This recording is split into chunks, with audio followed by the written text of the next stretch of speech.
চলুন আমরা শুরু করি আমাদের আজকের যেই সেশন। এটা হচ্ছে মেইনলি আপনার পদার্থের অবস্থা ও গঠন। হ্যাঁ, এখানে আমরা কি কি জিনিসপত্র পড়বো? আমরা এখানে পদার্থের অবস্থা নিয়ে পড়বো। পদার্থের অবস্থা নিয়ে পড়া মানে কি? মানে হইতেছে আমাদের পদার্থের ভৌত অবস্থা। ঠিক আছে, পদার্থের ভৌত অবস্থা এন্ড অবস্থার পরিবর্তন মূলত আমরা এটা নিয়ে পড়বো। হ্যাঁ, পদার্থের অবস্থা এন্ড অবস্থার পরিবর্তন। আর পদার্থের যে গঠন, এই গঠনের মধ্যে আমরা কি কি পড়বো? এই পদার্থের যে গঠন, এইটা হইতেছে আমাদের আজকের ভিআইপি। পদার্থের গঠনের মধ্যে আমরা মূলত পড়বো পদার্থের আমরা যেটা বলি মৌলিক কণা। সেই মৌলিক কণাগুলো নিয়ে আমরা একটু পড়াশোনা করব। হ্যাঁ, চলেন আমরা অল্প অল্প করে শুরু করি। আমরা প্রথমে পদার্থের গঠন নিয়েই পড়বো, যে পদার্থের গঠন। পদার্থের গঠন মানে কি? পদার্থের গঠন মানে পদার্থ কি কি দিয়ে তৈরি। হ্যাঁ, আপনি হাতে একটা পেন্সিল, সেই পেন্সিল আপনি ভাঙতে থাকলেন, পেন্সিলের মধ্যে কি কি থাকবে? ঠিক আছে, সেই পেন্সিলের মধ্যে কি কি থাকবে আপনি জানেন। যে পেন্সিলের মধ্যে আপনার থাকবে হইতেছে কার্বন থাকবে, হাইড্রোজেন থাকবে, অক্সিজেন থাকবে। তো ভালো কথা, এরা তো এরকম এক একটা উপাদান। তো আপনি পুরা পৃথিবী খুঁজলে এরকম কয়টা উপাদান পাবেন? এটা একটা আপনার মাথায় প্রশ্ন আসতে পারে। এই কার্বনের মধ্যে আর কি কি থাকে? হ্যাঁ, কার্বনের মধ্যে আমরা দেখছি যে প্রোটন নাকি থাকে, নিউট্রন থাকে, ইলেকট্রন থাকে। তো এরকম প্রোটন কয়টা থাকে, নিউট্রন কয়টা থাকে, ইলেকট্রন কয়টা থাকে, কই থাকে, কেমনে থাকে, কি করে, ওদের পারপাসটা কি? এই সব কিছু আমরা আজকে এই প্রথম সেশনটাতে পড়ার, দেখার, বুঝার ট্রাই করব। হ্যাঁ, চলেন আমরা আগাই সামনে। তো কথা হইতেছে যে পুরা পৃথিবী খুঁজে আপনি এরকম কয়টা উপাদান পাইতেন? কয়টা আমরা বলি এগুলো তো পরমাণু। হ্যাঁ, মৌলিক পদার্থ। হ্যাঁ, মৌলিক পদার্থ বা পরমাণু। তো এরকম মৌলিক পদার্থ বা পরমাণু আপনি হইতেছে পুরা পৃথিবী খুঁজলে কয়টা পাবেন? আমরা বলি আপনারা এখন পর্যন্ত কম বেশি 118টা পাবেন। ঠিক আছে, কম বেশি প্রায় 118টা এখন আপনি পাবেন। এদের সবাইকে যদি আমরা একটা শেলফের মধ্যে সুন্দর করে সাজাই, তখন আমরা বলি যে এইটা হলো আমাদের পর্যায় সারণী। হ্যাঁ, এটা হলো আমাদের পর্যায় সারণী। এটাকে আমরা বলি পর্যায় সারণী। হ্যাঁ, আপনি এরকম যতগুলা পরমাণু পাবেন তার সবগুলা যদি আপনি সুন্দর করে গুছায় রাখেন, এটা একটা পর্যায় সারণীর মতো একটা শোকেসের মতো আপনি সুন্দর করে সাজায় রাখতে পারবেন। এখানে মোট আছে কয়টা? মোট আছে 118টা। এটার অনেক হিসাব নিকাশ, হিসাব কিতাব আছে। গ্রুপ কয়টা, পর্যায় কয়টা, এটা আমরা হচ্ছে যে আজকের বিকালের যে ক্লাসটা হবে সেইখানে আমরা দেখবো, শিখবো। ঠিক আছে, তো এটা গেল আমাদের পর্যায় সারণী। আমরা এটা নিয়ে পরে পড়বো। তো চলুন আমরা আগে যেটা বললাম, যে একটা পরমাণু, একটা পরমাণু একটা মৌলিক পদার্থের সবচেয়ে ছোট কণা, একটা পরমাণু, এর মধ্যে মূলত কি কি থাকে আমরা আগে বুঝবো। যে পরমাণু আর অণু, এই দুইটার মধ্যে আমাদের একটু প্যাচ লাগে। এই দুটার মধ্যে যেন আমাদের কোনোভাবে প্যাচ না লাগে। পরমাণু কি? পরমাণু হচ্ছে একটা মৌলিক পদার্থের ক্ষুদ্রতম কণা। একটা মৌলিক পদার্থ তার ক্ষুদ্রতম কণা। মৌলিক পদার্থ মানে কি? মৌলিক পদার্থ মানে হইল যে একা। হ্যাঁ, মৌলিক পদার্থ মানে হইল যে একা। এটাই হচ্ছে মৌলিক পদার্থ। যৌগিক পদার্থ মানে কি? যে একা না, সাঙ্গপাঙ্গ নিয়ে ঘুরে, সে হইতেছে যৌগিক পদার্থ। যেমন আমরা বলি হাইড্রোজেন একটা মৌলিক পদার্থ। ঠিক আছে, আমরা বলি ফেরাম, লোহা একটা মৌলিক পদার্থ। কারণ লোহা একা, হাইড্রোজেন একা। হ্যাঁ, কিন্তু আপনি যদি বলেন যে না, কার্বন ডাই অক্সাইড এটা কি একা? হয়তো দলবল নিয়ে আসছে। হ্যাঁ, যদি দল থাকলে, যদি দলবল নিয়ে আসে, আমরা বলি সে হইল যৌগিক পদার্থ। ঠিক আছে, সে হইল যৌগিক পদার্থ। সে হলো যৌগিক পদার্থ। ওকে, আর এটা গেল মৌলিক আর যৌগিকের মধ্যে পার্থক্য। আর অণু পরমাণুর পার্থক্যটা কি? খুব ক্লিয়ারলি আপনারা বলি, অণু পরমাণুর পার্থক্যটা কি? অণু হইল একাধিক আর পরমাণু হইল এক।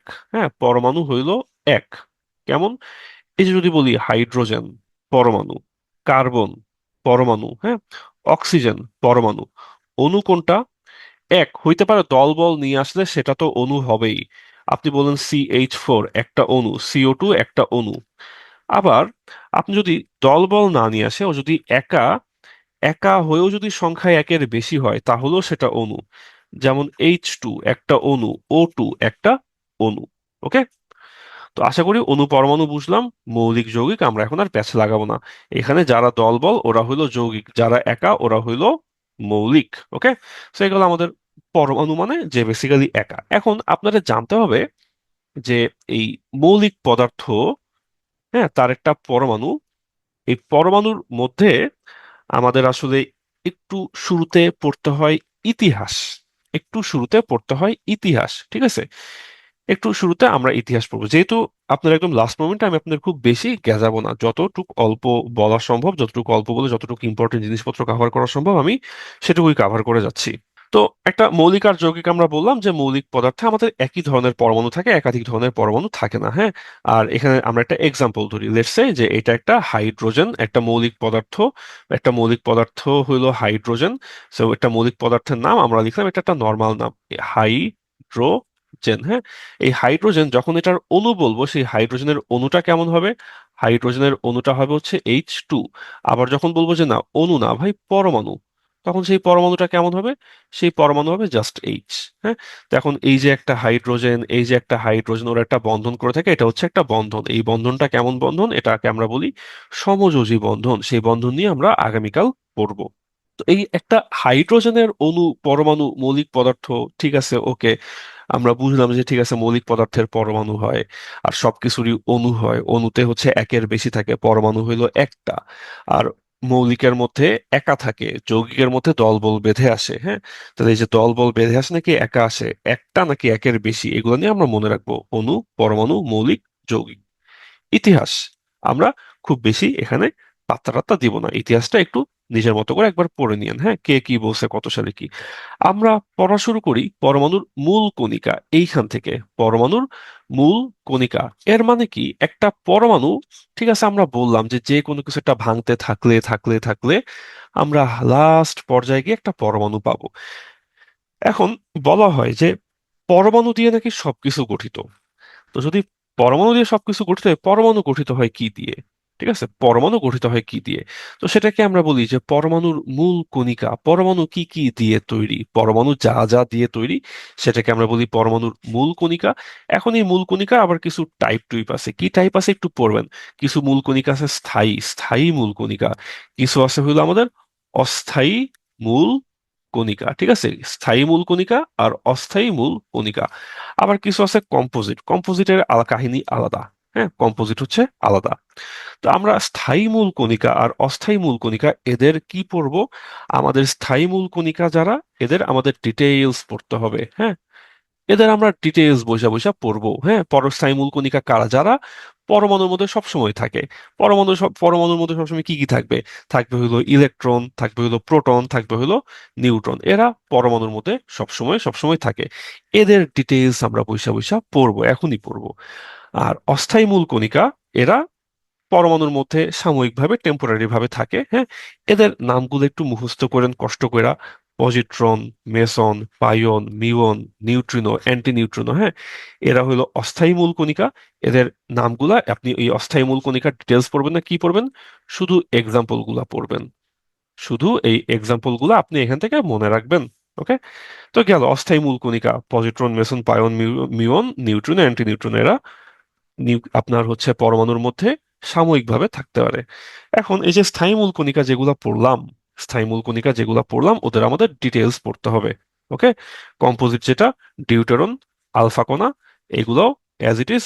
এখানে নাম তো, এক্সাম্পল তো মনে রাখবেনই, আবার কি মনে রাখবেন? এদের সংকেতটা মনে রাখতে হবে। যেমন আমরা বলি আলফা কণা, আলফা কণা আমরা বলি ঠিক আছে আলফা কণা।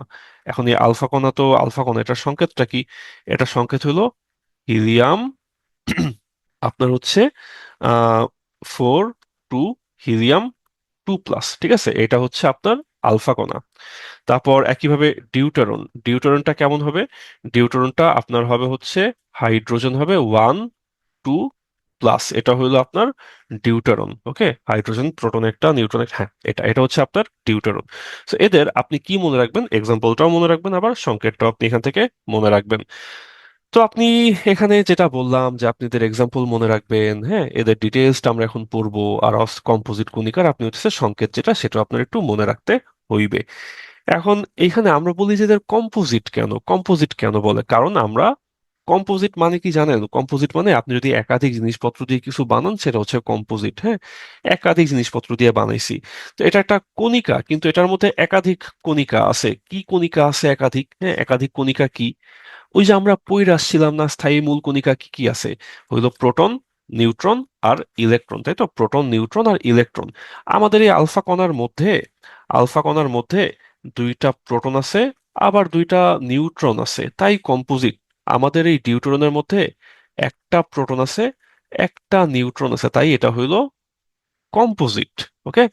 তো এই ইলেকট্রন প্রোটন নিউট্রন এরা হইলো আমাদের স্থায়ী একদম অরিজিনাল ওজি মূল কণিকা।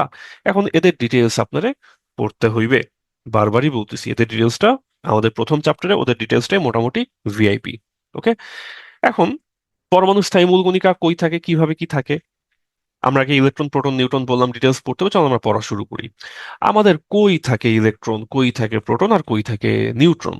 হ্যাঁ, একদম পরমাণুর মধ্যে যেই পার্টটা, এই পার্টটার আমরা বলি নিউক্লিয়াস। এই নিউক্লিয়াসের মধ্যে থাকবে আপনার হচ্ছে দুইটা ভারী জিনিস। কোন দুইটা ভারী জিনিস?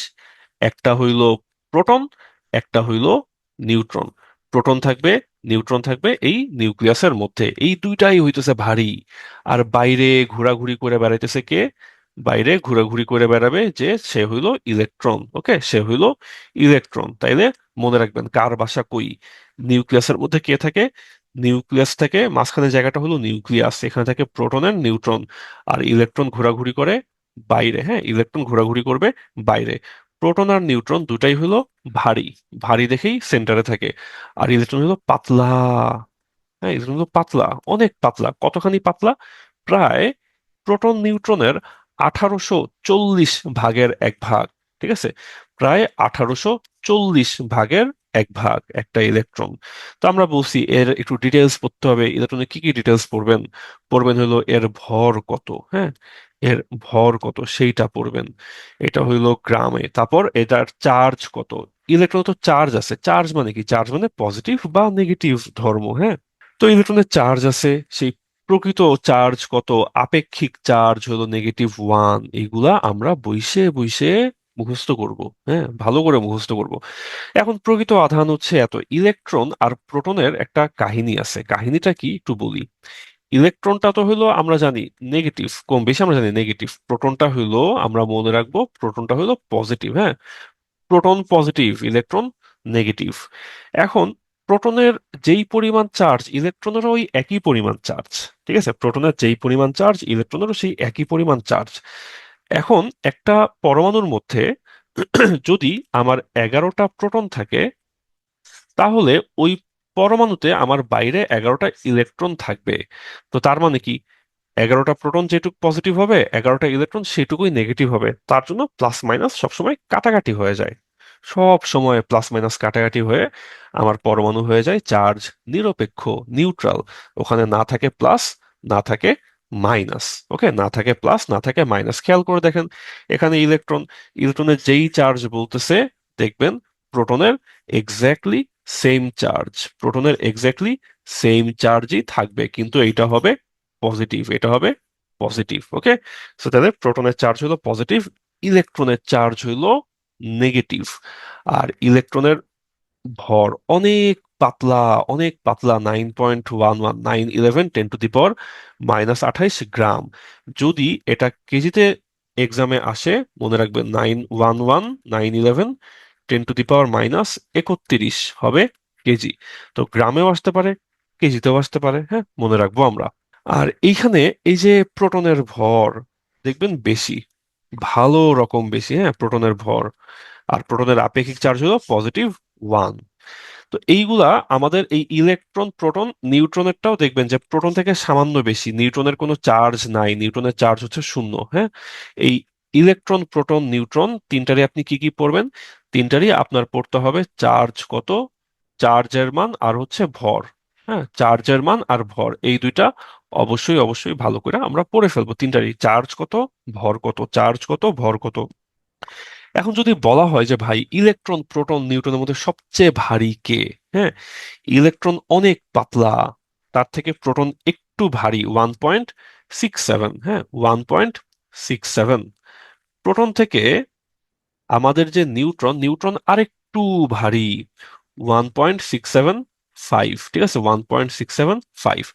তাহলে যদি আমরা বলি ভরের কথা, তাহলে নিউট্রন সবচেয়ে ভারী, তারপর প্রোটন, তারপর ইলেকট্রন। ওকে, তারপর ইলেকট্রন। আর যদি আমরা বলি চার্জের কথা, যদি আমরা বলি চার্জের কথা, তাহলে আমরা মনে রাখবো প্রোটন সমান হইল ইলেকট্রন, আর নিউট্রনের চার্জ হইল 0। ওকে, প্রোটনের চার্জ আর ইলেকট্রনের চার্জ সমান, নিউট্রনের চার্জ হইল 0।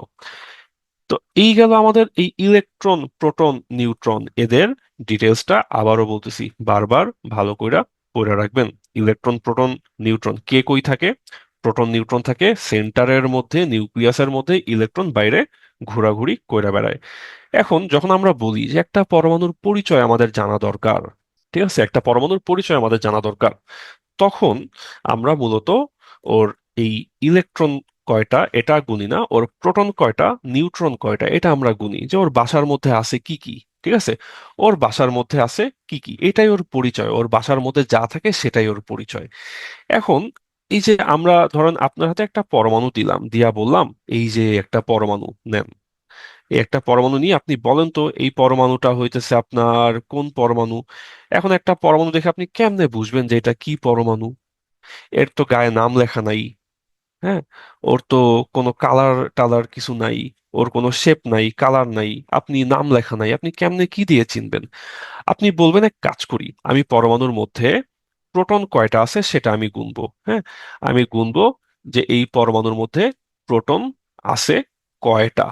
তো প্রোটন যে কয়টা থাকে সেটাই আমরা বলি পারমাণবিক সংখ্যা। মনে রাখবেন, পারমাণবিক সংখ্যা হইল পরমাণুর রোল নাম্বার। ঠিক আছে, পারমাণবিক সংখ্যা হলো পরমাণুর রোল নাম্বার। পারমাণবিক সংখ্যা মানে প্রোটন কয়টা, প্রোটন কয়টা মানেই পরমাণুর রোল নাম্বার। আমরা যদি এখন সামহাও এখানে দেখি যে আমাদের এই পরমাণুর মধ্যে প্রোটন আছে 1, 2, 3, 4, 5, 6।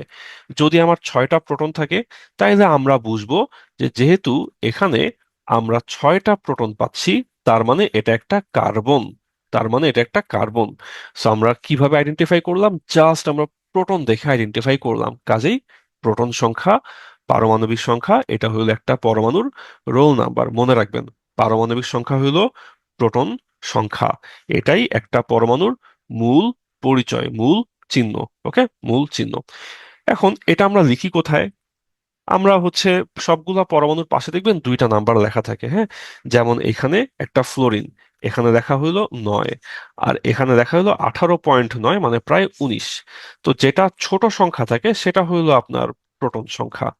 সেটা হইলো আপনার প্রোটন সংখ্যা। এই প্রোটন সংখ্যাকে আমরা নর্মালি জেড দিয়ে প্রকাশ করি। নর্মালি এটাকে জেড দিয়ে প্রকাশ করি। তো আমরা বলি যে এখানে জেড হইলো 9। জেড 9 মানে কি?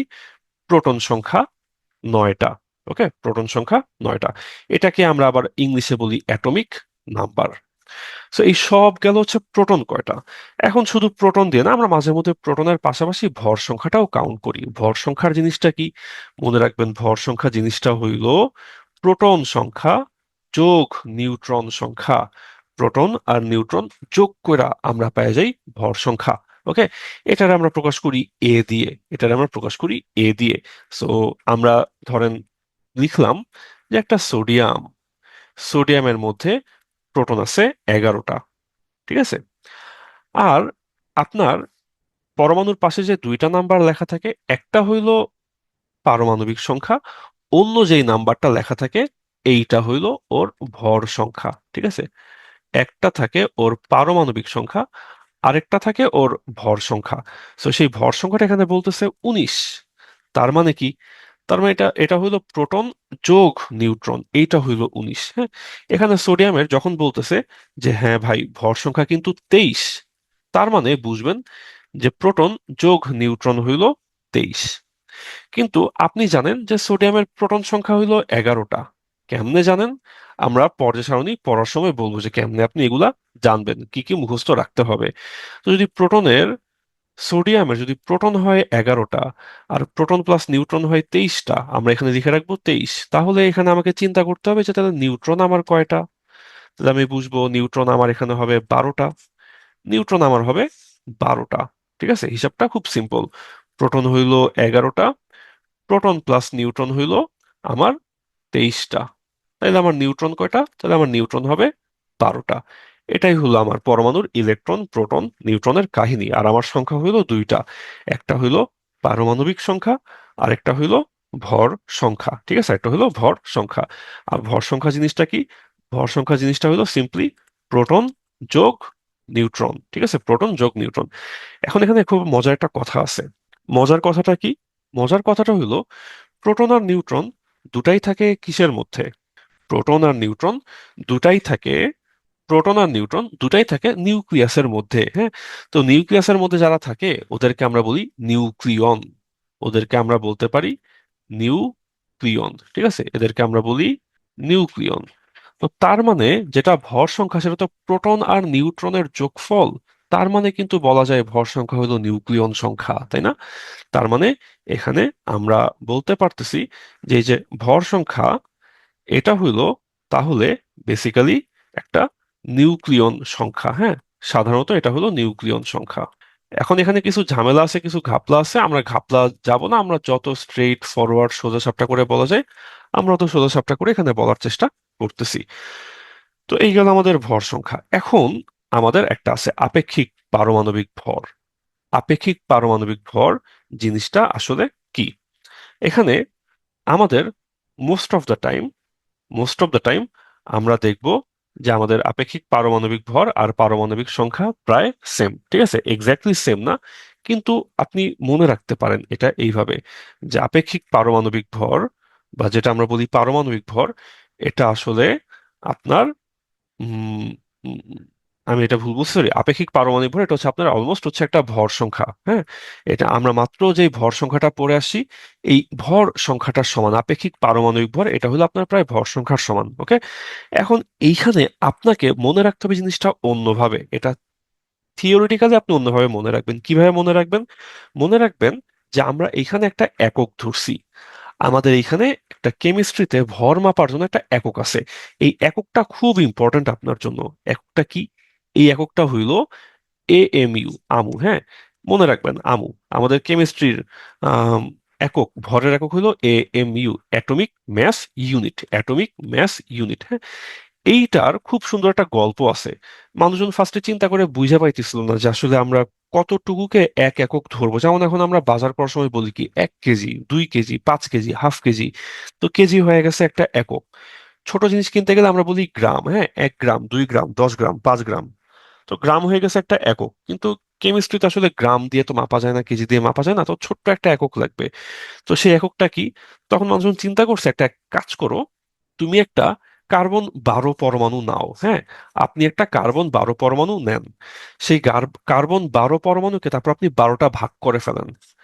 কার্বন 12কে আপনি কার্বন 12 মানে কি? কার্বন 12 মানে কার্বনের ভর সংখ্যা হইতেছে 12। ঠিক আছে, বলছে এই কার্বন 12কে আপনি 12টা ভাগে ভাগ করে ফেলেন। তো সেটাকে আপনি 12টা ভাগে ভাগ করে ফেললেন। তারপর বলছে 12টা ভাগের মধ্যে শুধু একটা ভাগ নেন। 12 ভাগ করে শুধু একটা মাত্র ভাগ নিবেন। সেই একটা মাত্র ভাগ নিছে। তা বলছে এই একটা ভাগ হইলো আপনার একটা এএমইউ। আপনি এখন যা কিছু মাপবেন সবকিছু এই এএমইউ দিয়ে মাপবেন। তো মনে রাখবেন এএমইউ মানে কি?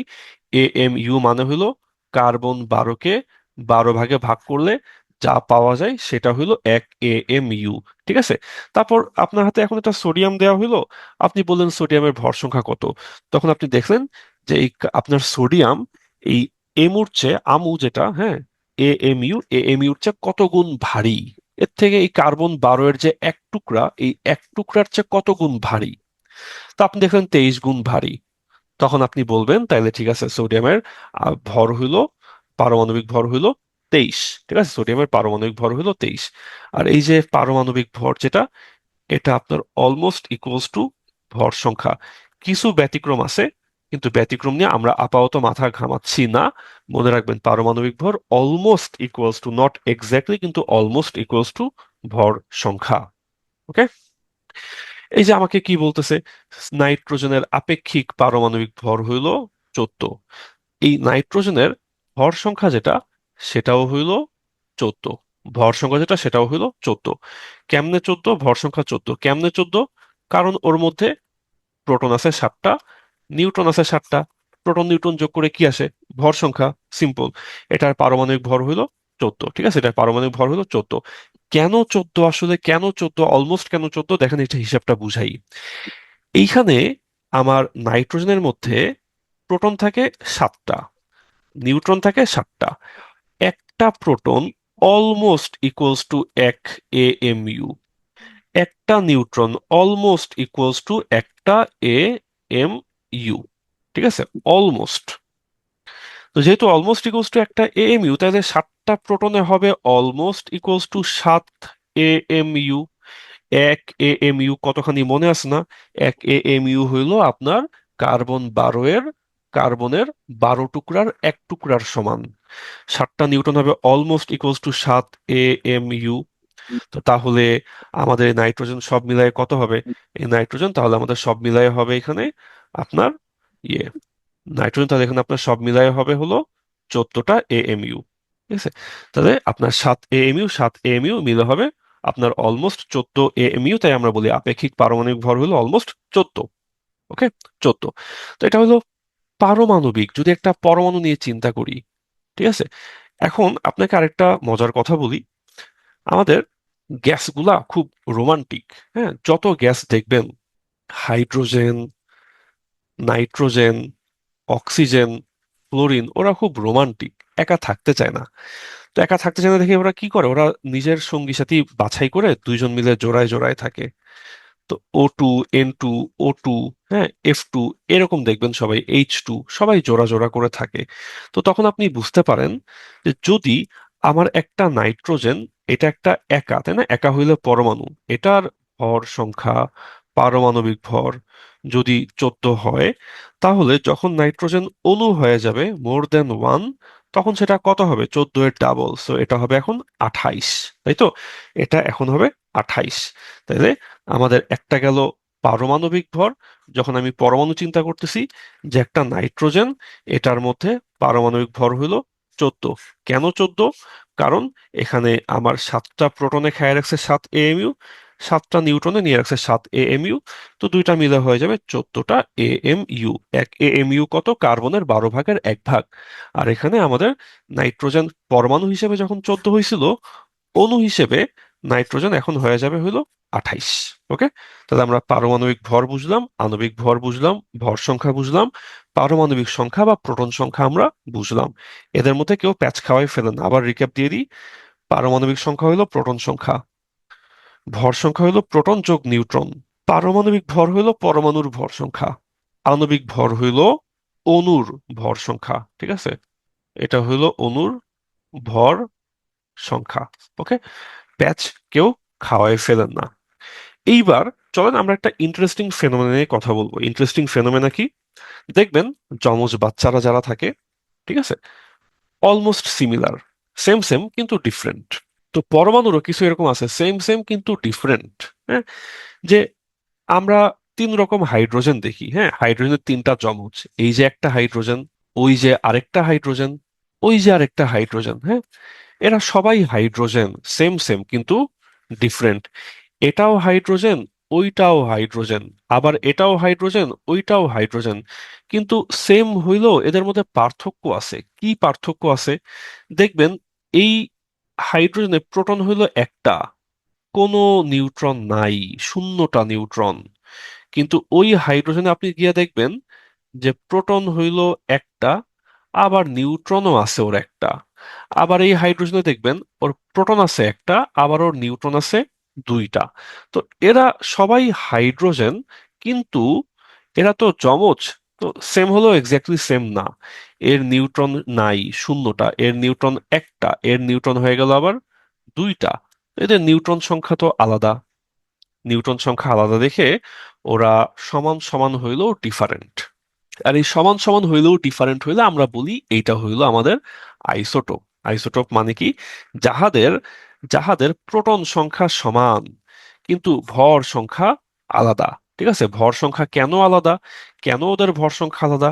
কারণ আমরা একটু আগে এই মাত্র দেখে আসছি, ভর সংখ্যা মানে নিউট্রন যোগ প্রোটন। যেহেতু নিউট্রন সংখ্যা আলাদা, তাই ওদের ভর সংখ্যাও হয়ে যায় আলাদা। ওকে, নিউট্রন সংখ্যা আলাদা দেখে ওদের ভর সংখ্যাটাও হয়ে যায় আলাদা। তো যাই হোক, তাহলে এই আইসোটোপ মানে কি? আইসোটোপ মানে মনে রাখবেন, আইসোটোপ মানে হইলো সেম প্রোটন। হ্যাঁ, সেম প্রোটন কিন্তু different neutron. Same proton, different neutron, এটা হচ্ছে আইসোটোপ। এখন এই আইসোটোপ আমরা হাইড্রোজেনে মোটামুটি 7টা আইসোটোপ আমরা হচ্ছে পাইছি এখন এই যাবৎকাল। তার মধ্যে ন্যাচারালি পাওয়া যায় হচ্ছে 3টা, এই ন্যাচারাল যে তিনটা পাওয়া যায় তার মধ্যে আমাদের যেটা হাইড্রোজেন 1 1, এটাই সবচেয়ে বেশি। 1 লাখের মধ্যে 99,985টাই আপনার হইতেছে এই আমাদের হাইড্রোজেনের প্রোটিয়াম, বেসিক হাইড্রোজেন নর্মাল যেটা সেটা। আর ডিউটোরিয়াম যেটা, এটা 1 লাখে মাত্র 15টা পাওয়া যায়। হ্যাঁ। আর ট্রিটিয়াম যেটা, এটা লাখে হয়তো একটা না, এটা হয়তো কোটিতে কয়েকটা পাওয়া যাইতে পারে। হ্যাঁ, এটার পরিমাণ আরো আরো অনেক অনেক কম। সো ট্রিটিয়ামের সংখ্যা অনেক কম। লাখে ডিউটোরিয়াম পাওয়া যায় মোটামুটি 15টার মতো। তো আমরা এটা মনে রাখবো, আমরা এই জিনিসটা মনে রাখবো এখানে। আপনার এখন টাইম টুইম কম, আমি যেগুলা বক্স করে দিচ্ছি খালি ওগুলা রিডিং দিয়ে দিয়ে যাবেন, ঠিক আছে? যারা লাইভে আছেন, যারা রেকর্ড দেখবেন, সবার জন্য একই কথা। জাস্ট এই বক্স করা জিনিসপত্রগুলা আপনারা দেখে দেখে আগাবেন। তো এগুলো আইসোটোপ। আইসোটোপের আমাদের মোটামুটি কার্বনের, আমরা হাইড্রোজেনের 3টা আইসোটোপ দেখলাম। হ্যাঁ, কার্বনেরও 3টা আইসোটোপ। তো কার্বনের 3টা আইসোটোপ আমরা নর্মালি দেখি, তার মধ্যে একটা হচ্ছে কার্বন 12। কেন এটা কার্বন 12? একটু আগে বললাম যে কার্বন 12 এর 12 ভাগের 1 ভাগ। কার্বন 12 এর মানে কি?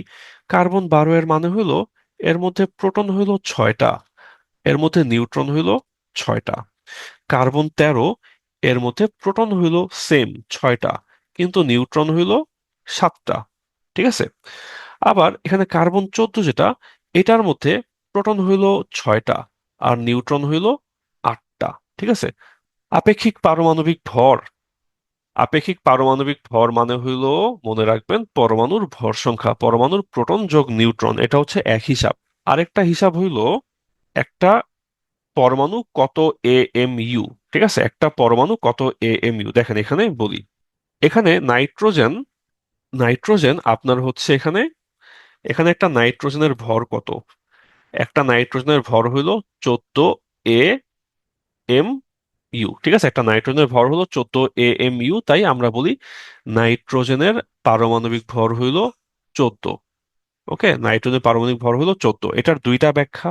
এক, ব্যাখ্যা নাম্বার 1, এর মধ্যে আছে 7টা প্রোটন আর 7টা নিউট্রন, 7 আর 7 যোগ করে 14 হয়। ব্যাখ্যা নাম্বার 2, ব্যাখ্যা নাম্বার 2 হলো, যদি আমি নাইট্রোজেনের ভর দাঁড়িপাল্লায় মাপি, আর 1 AMU যেইটুক হয় একটা কার্বন 12 ভাগের 1 ভাগ, এটাকে যদি আমি দাঁড়িপাল্লায় মাপি, দেখবো যে নাইট্রোজেন তার থেকে 14 গুণ ভারী। ঠিক আছে, নাইট্রোজেন হইতেছে আপনার 14 AMU। এইটা আমরা মনে রাখবো। আপনি যখন বাজার করে নিয়ে আসেন তখন আপনি কি বলেন যে এই বাজারটা হইলো, ধরেন চাউল নিয়ে আসছেন, বলেন যে চাউলটা হইলো এখানে 5 কেজি। তার মানে কি? ওই চাউলটা হইলো 1 কেজি এর 5 গুণ, তাই তো? ওই চাউলটা হইলো 1 কেজি এর 5 গুণ, সোজা কথা। এরকম নাইট্রোজেন এখন তো 14 কেজি তো আর হবে না, নাইট্রোজেন হয় 14 AMU। নাইট্রোজেন হলো 14 AMU। 1 AMU কতখানি? 1 AMU হলো কার্বনের 12 ভাগের 1 ভাগ। ঠিক আছে, কার্বনের যেই ওজন, তার 12 ভাগের 1 ভাগ হইলো 1 AMU। আশা করি বুঝাইতে পারছি। আপনি সহজ করে মনে রাখবেন। কি কি মনে রাখবেন? এক, 1 AMU মানে কি, এইটা মনে রাখবেন। ওকে। সেকেন্ড, মনে রাখবেন পারমাণবিক ভরের দুইটা মিনিং। এক, পারমাণবিক ভর বলতে বোঝায় এটা কত AMU।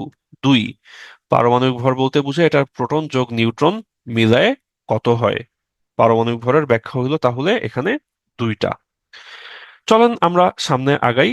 আমরা এই যে কার্বনের বললাম, কার্বন একটু এখানে ভিআইপি, কার্বন 12, কার্বন 13, কার্বন 14, 3 রকম আইসোটোপ পাওয়া যায়। তার মধ্যে কার্বন 14 হলো একটু ভিআইপি। কেন কার্বন 14 ভিআইপি?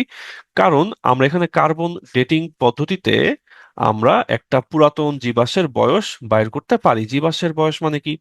ধরেন আপনার বাসার ছাদে, হ্যাঁ, বা আপনার ধরেন আপনার স্কুলের খেলার মাঠের মধ্যে একটা হইতেছে পুরাতন একটা ডাইনোসরের হাড্ডি পাওয়া গেছে। হ্যাঁ, এখন এই ডাইনোসরের হাড্ডিটা আসলে কত বছরের পুরাতন? কয় মিলিয়ন বছর, কত হাজার মিলিয়ন বছরের পুরাতন এই ডাইনোসরের হাড্ডিটা। আপনি এখন এটা কেমনে হিসাব করে বাইর করবেন?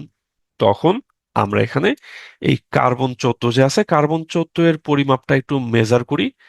তারপর আমরা এখানে চিন্তা করি কার্বন 14 কতখানি থাকার কথা, আছে কতখানি। এই পুরা প্রসেসটার বলে কার্বন ডেটিং। আপনারা মনে রাখবেন কার্বন ডেটিং এ কোন কার্বন ইউজ হয়? কার্বন 14 আইসোটোপটা ইউজ করা হয়। এটার সাহায্যে কি করা হয়? পুরাতন জীবাশ্ম, পুরাতন জিনিসপাতির বয়স এখানে নির্ধারণ করা হয়।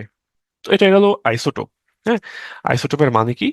আইসোটোপের মানে হইলো প্রোটন সংখ্যা সমান। যেমন অক্সিজেন 16, এখানে আছে 8টা প্রোটন 8টা নিউট্রন।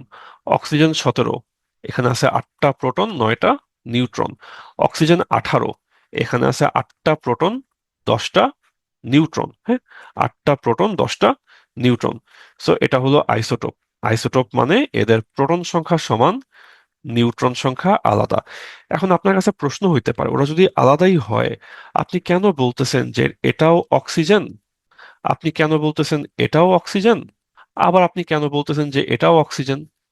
ও তো আলাদা, তো অক্সিজেন হবে কেন? অক্সিজেন হবে কারণ আমরা কি বলছি, পরমাণুর রোল নাম্বার কে? মনে আছে? পরমাণুর রোল নাম্বার হলো প্রোটন। পরমাণুর রোল নাম্বার হলো প্রোটন। ওকে, তো এখানেও 8টা প্রোটন, এইখানেও 8টা প্রোটন, এইখানেও 8টা প্রোটন। তো যেহেতু এখানেও 8টা প্রোটন, এখানেও 8টা প্রোটন, এখানেও 8টা প্রোটন, তাই সবাই অক্সিজেন। 8টা প্রোটন মানেই অক্সিজেন। রোল নাম্বার 8 কার? রোল নাম্বার 8 হইলো অক্সিজেনের। ওকে, রোল নাম্বার 8 হইলো অক্সিজেনের, তাই 8টা প্রোটন মানেই এখানে অক্সিজেন। তো এই গেল আমাদের আইসোটোপ। এখন এরকম আরো কিছু আইসো আমাদের শিখতে হবে। হ্যাঁ, আইসোটোপ মানে প্রোটন সংখ্যা সমান। আইসো বার, বার মানে ভর। আইসো বার মানে ভর সংখ্যা সমান। আইসো বার মানে ভর সংখ্যা সমান। যেমন আমরা এখানে একটা এক্সাম্পল দেখি। একটা আর্গন, একটা পটাশিয়াম, একটা ক্যালসিয়াম, সবার প্রোটন কিন্তু আলাদা। প্রোটন এর 18টা, এর প্রোটন 19টা, এর প্রোটন গেল 20টা, কিন্তু এরও ভর সংখ্যা দেওয়া 40, এরও ভর সংখ্যা 40, এরও ভর সংখ্যা 40। তার মানে কি, সবার এখানে ভর সংখ্যাটা সমান। ভর সংখ্যা মানে কি? ভর সংখ্যা মানে হলো প্রোটন যোগ নিউট্রন, তাই না?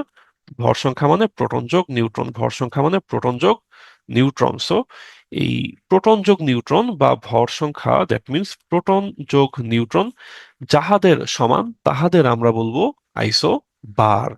আর একটা আছে আইসোট্রন। এই নতে মনে রাখবেন, নতে হইলো নিউট্রন। হ্যাঁ, নতে নিউট্রন। এই তার মানে আইসোটোনে কি হবে? আইসোটোনে হবে নিউট্রন সংখ্যা সমান। দন্তের নতে দন্তের ন, আইসোটোনে হবে নিউট্রন সংখ্যা সমান। কেমনে? দেখেন এই সিলিকনের প্রোটন কয়টা? 14টা। প্রোটন প্লাস নিউট্রন কয়টা? 30টা। তাহলে ওর নিউট্রন কয়টা হিসাব করেন তো? 16টা। ওর তাহলে নিউট্রন 16টা। আবার এই ফসফরাসের প্রোটন হইলো 15টা। প্রোটন যোগ নিউট্রন হইলো 31টা। তাহলে হিসাব করে দেখেন তো নিউট্রন কয়টা? পাবেন হইলো 16টা, তাই না?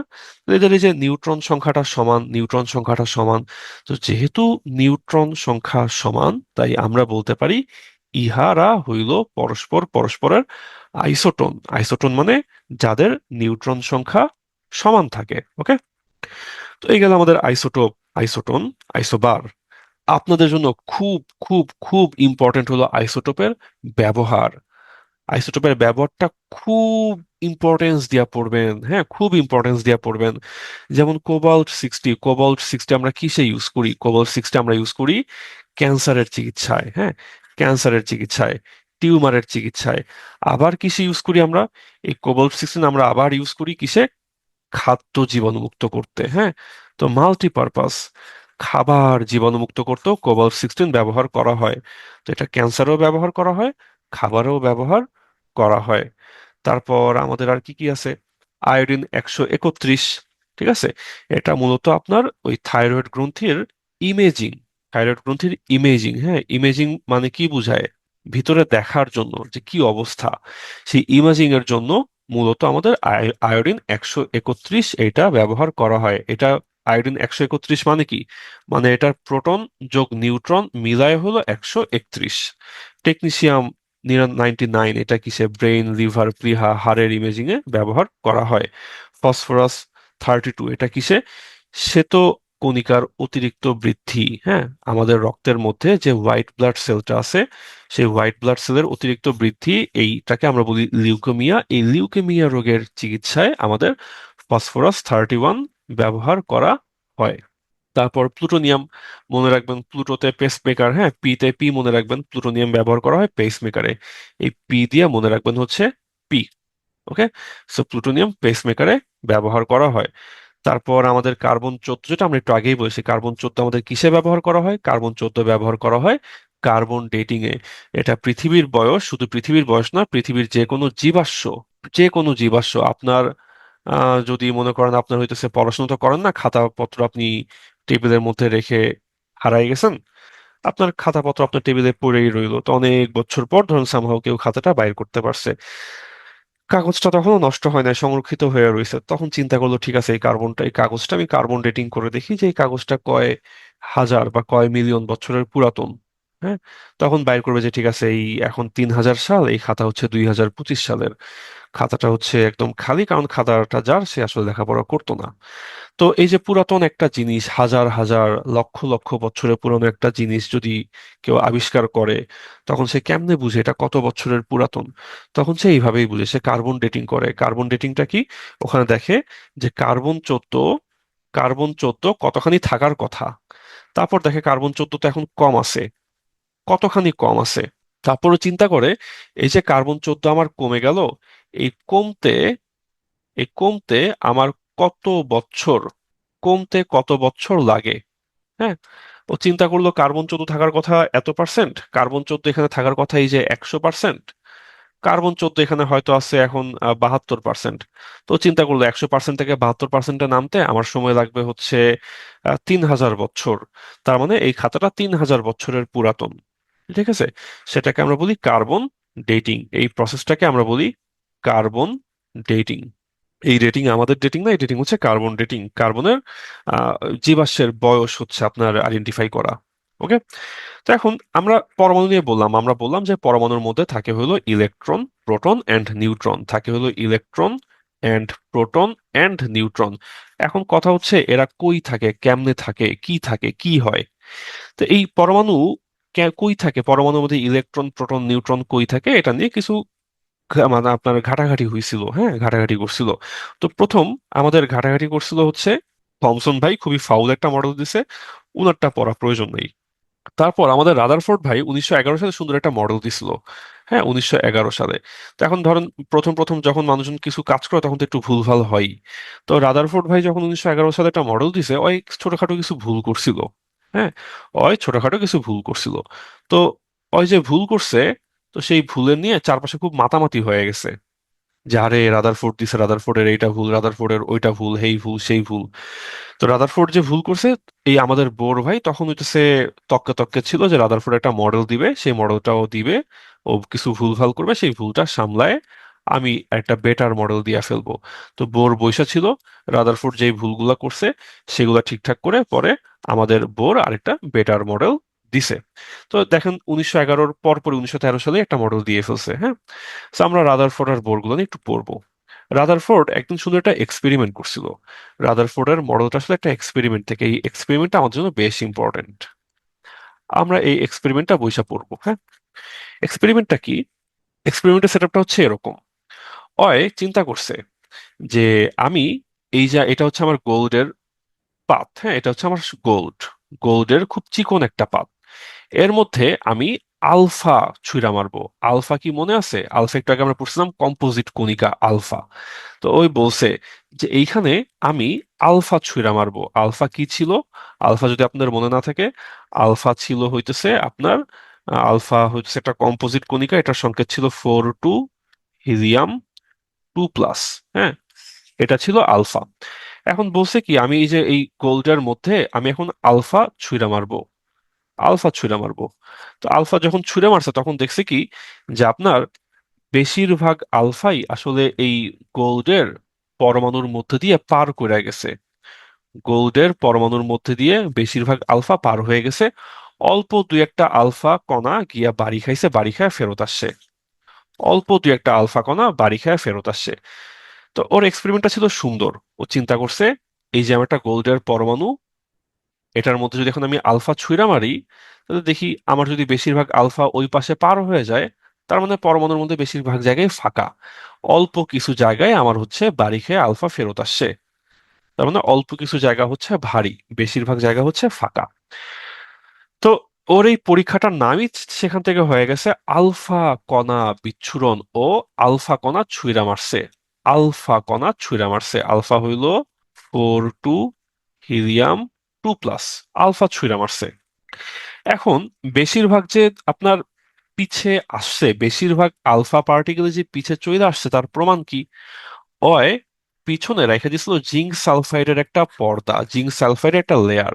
Zinc, জেডেন্তে zinc, এস্তে sulphide. এই জিঙ্ক সালফাইডের গায়ে যেখানে যেখানে আলফা কণা পড়ছে, সেখানে সেখানে জিঙ্ক সালফাইডটা একটু কালারফুল হয়ে গেছে, হ্যাঁ, কালারফুল হয়ে গেছে। তো ওই কালার দেখেও বুঝছে যে আমার ওই কালারফুল জায়গাগুলোতে আমার আলফা কণা এসে হিট করছে। তাহলে মনে রাখতে হবে কি আপনাকে? মনে রাখতে হবে আমাদের এই রাদারফোর্ড ভাই পর্দা হিসেবে কি ব্যবহার করছিল? পর্দা হিসেবে ব্যবহার করছিল জিঙ্ক সালফাইড। জিঙ্ক সালফাইডে যখন আলফা কণা এসে পড়ছে, তখন জিঙ্ক সালফাইডটা একটু কালারফুল হয়ে গেছিল, একটু সাদা সাদা হয়ে গেছিল, হ্যাঁ, এই যে আলোকচ্ছটা সৃষ্টি করে। সো বেসিক্যালি ও এমনি চিন্তা করছে, তারপর ভাবছে যে তার মানে আসলে পরমাণু মূলত ফাঁকা।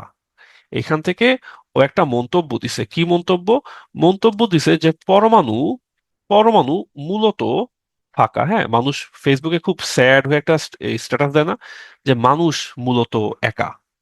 এখানে রাদারফোর্ড এমনি করে বলছে যে পরমাণু মূলত ফাঁকা। তার একটা খুব সুন্দর রিয়েলাইজেশন হয়েছে যে বেশিরভাগই আলফা কণাই তো আসলে পরমাণু ভেদ করে চলে গেছে, তার মানে বেশিরভাগ জায়গায় আসলে ফাঁকা। তো এখান থেকে একটা খুব সুন্দর কিছু থিওরি দিছে। কি বলছে? দাগায় রাখতেছি, পড়বেন, যে পরমাণুর সমস্ত ভর খুব ছোট জায়গা নিয়েই থাকে। হ্যাঁ, খুব ছোট, এই যে শুধু মাঝের এই জায়গাটুকু আসলে ফাঁকা। এই মাঝের জায়গাটুকু আসলে ভারী। হ্যাঁ, চারপাশে সব হইলো ফাঁকা, এই মাঝের জায়গাটুকু হইলো ভারী, চারপাশে সব ফাঁকা। তো এটাই বলছে যে বেশিরভাগ ভরই আসলে আপনার এই মাঝখানের জায়গাটুকুতেই থাকে, আর চারপাশে হইলো ফাঁকা। ইলেকট্রন তো খুবই পাতলা, আমরা বলছি না, একটা ইলেকট্রন প্রোটনের চেয়ে 1800 ভাগের 1 ভাগ হইতেছে ওজনে, তার মানে খুবই পাতলা। তো তারপর ও বলছে যে পরমাণুর যে কেন্দ্র, সেই কেন্দ্র হইলো পজিটিভ। হ্যাঁ, কেন্দ্র হইলো পজিটিভ, কেন্দ্র হইলো পজিটিভ। আর সেই পজিটিভ কেন্দ্রের নাম হইলো নিউক্লিয়াস। পজিটিভ কেন্দ্রের নাম হইলো নিউক্লিয়াস, ঠিক আছে? এই রাদারফোর্ডের এই মডেলকে বলা হয় সৌর মডেল। কেন সৌর মডেল বলা হয়? কারণ সূর্যকে ঘিরে যেরকম আপনার বিভিন্ন গ্রহ ঘুরতে থাকে, এরকম নিউক্লিয়াসকে ঘিরে আপনার পরমাণুগুলা ঘুরতে থাকে। তো এই জন্য বলা হয় সৌর মডেল। সৌর মডেল বলতে কি? সূর্যের মতো করে নিউক্লিয়াস আর গ্রহের মতো করে ইলেকট্রন অবস্থান করতেছে। কিন্তু প্রবলেমটা হয় অন্য জায়গাতে। প্রবলেমটা কি? প্রবলেমটা হইলো যে মানুষজন তখন খ্যাক করে উঠছে যে আপনি এই কথা একজন বিজ্ঞানী হয়ে কেমনে বললেন? হ্যাঁ, এই কথা তো আপনার মুখে মানায় না, যে আপনার সূর্যের চারদিকে গ্রহ ঘুরতেছে, ইলেকট্রন নিউক্লিয়াসের চারদিকে ঘুরতেছে, ঠিক আছে, কিন্তু কিন্তু আপনার সৌরজগতের গ্রহের তো কোনো চার্জ নাই, কিন্তু পরমাণুর ইলেকট্রন তো নেগেটিভ। তাহলে তো আপনার কথা হইল না, তাই না? তাহলে আপনার কথা হইল না। এটা গেল ব্যাখ্যা নাম্বার 1। ব্যাখ্যা নাম্বার 2 হইল, এখানে বলতেছে যে রাদারফোর্ড বলছে কি, রাদারফোর্ড বলছে যে আপনার এই আপনার নিউক্লিয়াসটা অনেক ভারী। নিউক্লিয়াস অনেক ভারী, ঠিক আছে, নিউক্লিয়াস পজিটিভ চার্জ। এখন নিউক্লিয়াসকে কেন্দ্র করে আপনার ইলেকট্রন গুলা চারদিকে ঘুরতেছে। তো এই যে যখন বলতেছে যে ইলেকট্রন একটা ভারী নিউক্লিয়াসের চারদিকে ঘুরতেছে, ভারী নিউক্লিয়াসের চারদিকে ঘুরতেছে, তখন আমাদের ম্যাক্সওয়েল নামে একজন চলে আসছে। হ্যাঁ, ম্যাক্সওয়েল আরেকটা বিজ্ঞানী। ও বলছে যে আপনার কথা তো হয় না। ইলেকট্রন যদি বৃত্তাকার পথে চারদিকে ঘুরতোই, তাহলে তো ইলেকট্রন তো ভারী নিউক্লিয়াসের টানে একসময় টায়ার্ড হয়ে যেত। টায়ার্ড হয়ে নিউক্লিয়াসের গায়ে পড়ে যেত। এই যে এরকম, যে একটা ইলেকট্রন চারদিকে ঘুরতেছে, ওই ঘুরতে ঘুরতে ঘুরতে ঘুরতে ওর মাথা ঘুরান দিত, ওর মাথা ঘুরান দিয়ে টায়ার্ড হয়ে যেত। ওর টায়ার্ড হয়ে কি করতো? একসময় ঘুরতে ঘুরতে ঘুরতে ঘুরতে ওই ইলেকট্রনটা একদম নিউক্লিয়াসের গায়ে এসে বসে পড়তো। কিন্তু নিউক্লিয়াস তো, ইলেকট্রন তো আসলে তা করতেছে না। তার মানে আপনার কথা ভুল। ইলেকট্রন তো টায়ার্ড হয়ে যাওয়ার কথা। এত বড় যদি নিউক্লিয়াস হয়, ইলেকট্রন টায়ার্ড হবে না? অবশ্যই ইলেকট্রন টায়ার্ড হবে। কারণ কি, নিউক্লিয়াস কন্টিনিউয়াসলি ইলেকট্রনকে টানতে থাকে, টানতে থাকে। তো তার মানে আপনার থিওরি আমরা মানি না। এই দুইটা কারণে, এই এক ম্যাক্সওয়েল আর এক সৌরজগৎ, এই দুইটা কাহিনীর আপনার চোটে আপনার রাদারফোর্ডের মডেল গেছে বাতিল হয়ে। রাদারফোর্ডের মডেল, তারপর আমরা বলছি এটা ঠিকঠাক না, এটা আপনার ঠিকঠাক নাই। হ্যাঁ, আরো কিছু প্রবলেম টবলেম ছিল। কি প্রবলেম ছিল? যেমন এই যে ইলেকট্রন যে ঘুরবে, ইলেকট্রন কই ঘুরবে, কেমনে ঘুরবে? হিজিবিজি করে ঘুরে যদি ইলেকট্রন একটা আরেকটার সাথে বাড়ি খায়া যায়, তখন কি হবে? হ্যাঁ, রাদারফোর্ডের মডেল, যদি একটা ইলেকট্রন থাকে তাহলে বাড়ি বুড়ি খাওয়ার কোনো চান্স নাই, কিন্তু একাধিক ইলেকট্রন যদি এমনি ঘুরে, বাড়ি খাওয়া যাবে না? বাড়ি খাওয়া যাবে। সো এটা একটা প্রবলেম। তো রাদারফোর্ডে এরকম কিছু সীমাবদ্ধতা ছিল। তো রাদারফোর্ডে এসব ভুলভাল সীমাবদ্ধতা ছিল। তো রাদারফোর্ডের মডেল যেটা বললাম, যে রাদারফোর্ডের মডেলে আমাদের পরমাণুর একটা ঘটনা আছে বর্ণালী। বর্ণালী নিয়ে আমরা এখন পড়বো না। তারপর ইলেকট্রন গুলা কই ঘুরে, তার আকার কি, ইলেকট্রন যে ঘুরে ওটা কি বৃত্তাকার নাকি ডিমের মতো নাকি চারকোনা, কিচ্ছু বলা নাই। একাধিক ইলেকট্রন থাকলে ওরা যদি ধাক্কা খেয়ে যায়, কেমনে ধাক্কা খাবে না সেটা নিয়ে কিচ্ছু বলা নাই। হ্যাঁ, তো এত এত প্রবলেম, এইসব প্রবলেম গুলা দেখে আমাদের বোর ভাই হইতেছে মানে চামে চুমে বসেছিল। যখন দেখছে রাদারফোর্ডের অনেক প্রবলেম, তখন বোর চলে আসছে। আইসা বলছে যে আমি তোমাদের একটা বেটার মডেল দিচ্ছি। বেটার মডেলটা কি? বলছে যে মনে রাখবেন বোরের মডেল। হ্যাঁ, বোর কি কি বলছে? ডেনমার্কের বিজ্ঞানী নিলস বোর ও বলছে কিছু অনুমোদিত ফিক্সড বৃত্তাকার কক্ষপথ আছে। হ্যাঁ, কিছু ফিক্সড বৃত্তাকার কক্ষপথ আছে, ইলেকট্রন শুধু ওইগুলাতেই ঘুরবে। এন্ড যখন ওই ফিক্সড কক্ষপথে ইলেকট্রনগুলা ঘুরবে, তখন ইলেকট্রন টায়ার্ড হবে না, তখন ইলেকট্রন কোনো শক্তি শোষণ বা বিকিরণ করবে না। দ্যাট মিনস তখন ইলেকট্রন কোনোভাবে টায়ার্ডও হবে না, আবার শক্তিশালীও হয়ে যাবে না। ঠিক আছে, এইটা হচ্ছে কাহিনী। বোর বলছে এই যে সুন্দর কতগুলা কক্ষপথ আছে, 1 নাম্বার কক্ষপথ, 2 নাম্বার, 3 নাম্বার, 4 নাম্বার কক্ষপথ, ইলেকট্রন শুধু এগুলাতেই বসে বসে ঘুরবে। হ্যাঁ, ইলেকট্রন এইগুলাতেই ঘুরবে, ইলেকট্রন এর বাইরে যাবে না, ইলেকট্রন কখনো এর বাহিরে যাইবে না। তো এটা গেল আমাদের বোরের মডেল। বোরের মডেল, হ্যাঁ। তারপর বলছে যদি মাঝে মধ্যে কোনো ইলেকট্রন মনে চায় যে আমি নিচতলায় থাকবো না, আমি উপর তলায় যাব। ঠিক আছে, ধরেন আপনার এখানে এরকম এই একটা নিউক্লিয়াস, এই নিউক্লিয়াসের বাইরে এই গেল আমাদের প্রথম শক্তি স্তর, দ্বিতীয় শক্তি স্তর, তৃতীয় শক্তি স্তর। তো কোনো ইলেকট্রন অয় ছিল নিচতলায়, ওর মনে চাইছে নিচতলায় থাকতে ভালো লাগছে না, আমি উপরের তলায় যাইতে চাই। তাইলে কি করতে হবে? তাইলে ওকে শক্তি অর্জন করতে হবে, শক্তি শোষণ করতে হবে, শক্তি শোষণ করে তারপর লাফ দিতে হবে। ঠিক আছে। আবার কেউ যদি ভাবে আমি উপর তলায় থাকতে চাই না, আমি টায়ার্ড, আমি নিচতলায় যাইতে চাই, তখন ওরে কি করতে হবে? তখন ওকে শক্তি বিকিরণ করতে হবে, মানে শক্তি ছেড়ে দিতে হবে।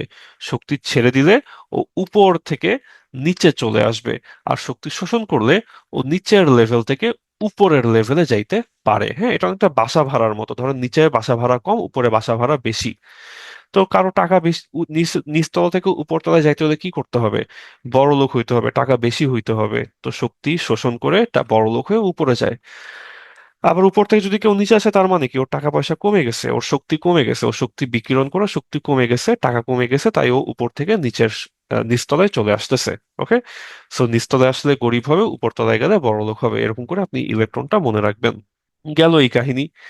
এখন আসতেছে আমাদের এই যে বোরের পরমাণু মডেল। তো এটারও কিছু ভালো দিক আছে, কিছু খারাপ দিক আছে। হ্যাঁ, কিছু ভালো কিছু খারাপ, কিছু জিনিসপত্র ক্লিয়ার করছে। তো এখন বোরেরও কিছু প্রবলেম ছিল। কি প্রবলেম ছিল? প্রবলেম ছিল যে মূলত ওর একটা জায়গাতে গিয়ে ওর ইস্যু হয়ে গেছে, সেটা হচ্ছে বর্ণালী ইস্যু। এখন বর্ণালী জিনিসটা কি, এটা আমরা এখন পড়বো না, এটা খুব ডেলিকেট একটা জিনিস। হ্যাঁ, খুব ডেলিকেট একটা জিনিস। তো এই বর্ণালী জিনিসটা আমরা পড়বো না, মনে রাখবেন বোরতে বর্ণালী। হ্যাঁ, বোরতে বর্ণালী, বোর মারা খাইছে কিসে? বোর মারা খাইছে বর্ণালী ইস্যুতে। মূলত এটা আপনারা পড়বেন। এখন আমরা একটু ইলেকট্রন বিন্যাসটা পড়ি। ইলেকট্রন বিন্যাস কি? বোর তো বলছে যে পরমাণুর বাইরে শক্তি স্তর থাকে অনেকগুলা। হ্যাঁ, অনেকগুলা। তো আমরা অনেকগুলা পড়বো না, আমরা আপাতত হচ্ছে 4টা 5টা চিন্তা করি। বোর বলছে এই যে একটা নিউক্লিয়াস, এই নিউক্লিয়াসের বাইরে শক্তি স্তর থাকে বৃত্তাকার। এই গেল 1 নাম্বার শক্তি স্তর, এটা হলো n=1। তারপর এই গেল আমার 2 নাম্বার শক্তি স্তর, এটা গেল n=2। তারপর 3 নাম্বার শক্তি স্তর, এই যে গেল আমার 3 নাম্বার শক্তি স্তর। এখন কথা হলো একটা শক্তি স্তরে কয়টা করে ইলেকট্রন থাকতে পারে? তো এখানে আমাদের সূত্র হলো 2n²। এক একটা শক্তি স্তরে 2n² সংখ্যক ইলেকট্রন থাকতে পারে। তার মানে কি? তার মানে যখন n এর মান 1, মানে একতলায় ইলেকট্রন থাকতে পারে কয়টা?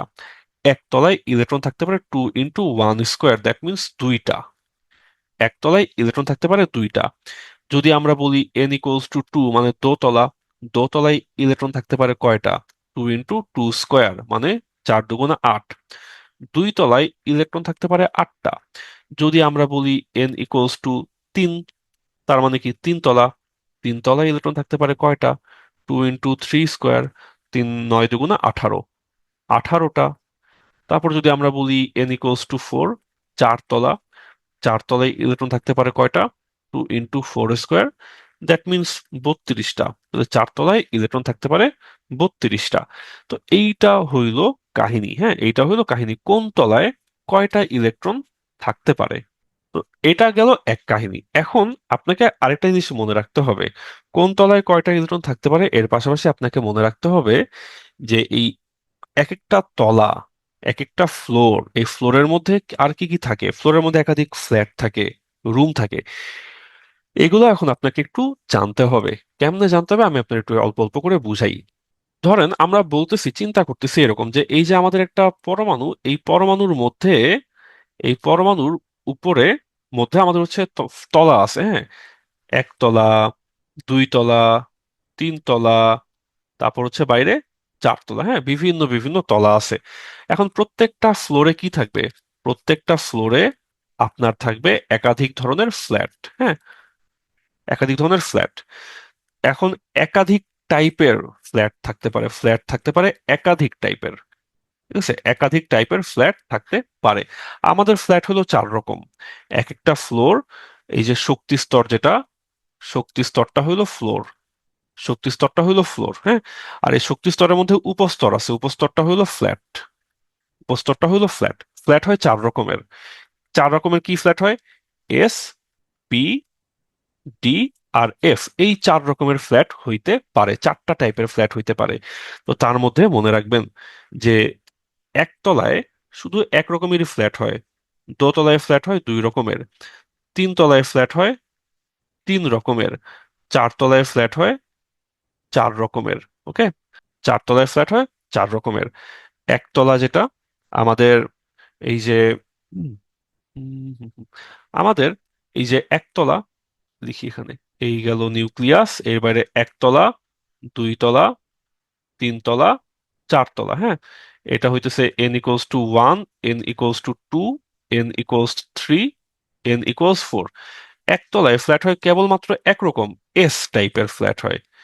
আমাদের দুই তলায় ফ্ল্যাট হয় 2 রকমের, ফ্ল্যাট হয় 2 রকমের, কি হয়? এস টাইপের ফ্ল্যাট আর পি টাইপের ফ্ল্যাট।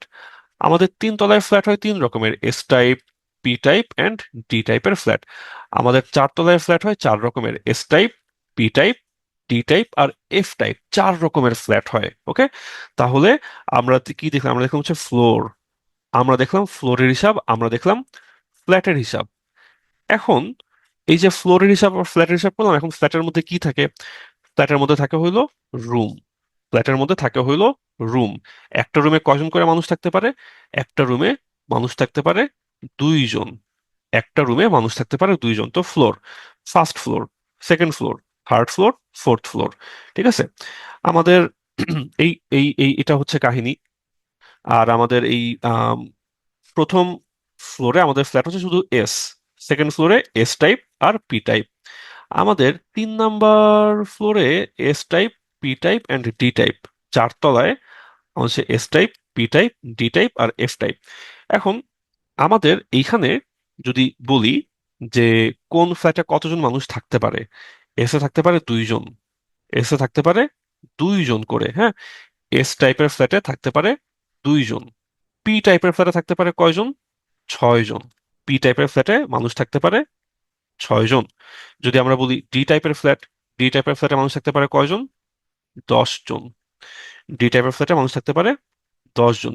যদি বলি এফ টাইপ, এফ টাইপের ফ্ল্যাটে মানুষ থাকতে পারে কয়জন? 14 জন।